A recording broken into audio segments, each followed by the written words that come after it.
किसी के पास वो वाला मैसेज है क्या जिसे 11 लोगों को भेजने से धूप कम हो और 21 लोगों को भेजने से टंकी का पानी ठंडा हो जाए और 101 लोगों को भेजने से बारिश आ जाए और जो भी इस मैसेज को अनदेखा करे उसका पंखा, कूलर, एसी खराब हो जाए।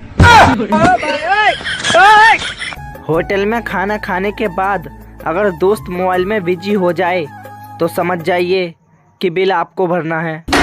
ये बड़ी अच्छी बात कही। टीचर बोला कि होमवर्क क्यों नहीं किया, तो स्टूडेंट बोला सर लाइट नहीं थी।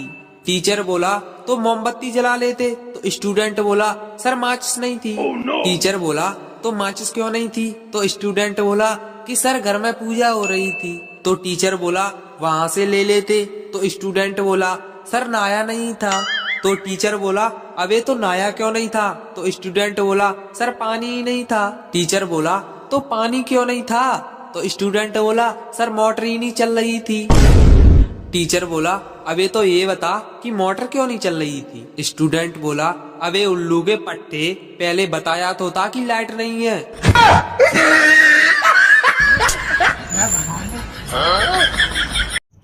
रात में एक चोर घर में घुसा, कमरे का दरवाजा खोला तो बरामदे में एक बूढ़ी औरत सो रही थी। झटपट से उसकी आंख खुल गई। चोर ने घबरा कर देखा तो वह लेटे लेटे बोली, बेटा तुम देखने से किसी अच्छे घर के लगते हो। लगता है किसी परेशानी से मजबूर होकर इस रास्ते पर आ गए हो। चलो कोई बात नहीं, अलमारी के तीसरे बक्से में एक तिजोरी है, इसमें सारा माल तुम चुपचाप ले जाओ, मगर पहले मेरे पास आकर बैठो।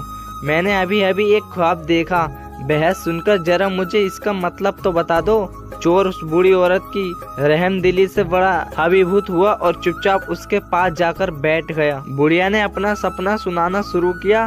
बेटा मैंने देखा कि मैं एक रेगिस्तान में खो गई हूँ।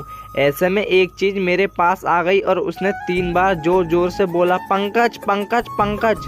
बस फिर ख्वाब खत्म हो गया और मेरी आँख खुल गई। जरा बताओ तो इसका क्या मतलब हुआ।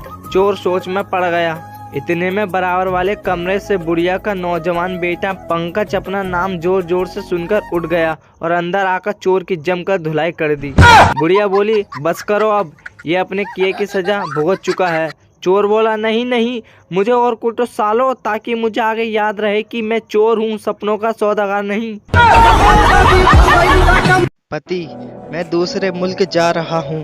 पत्नी, भारत जाओ तो 2-4 साड़ियाँ भेजना, दुबई जाओ तो ज्वेलरी भेज देना, फ्रांस जाओ तो परफ्यूम भेज देना।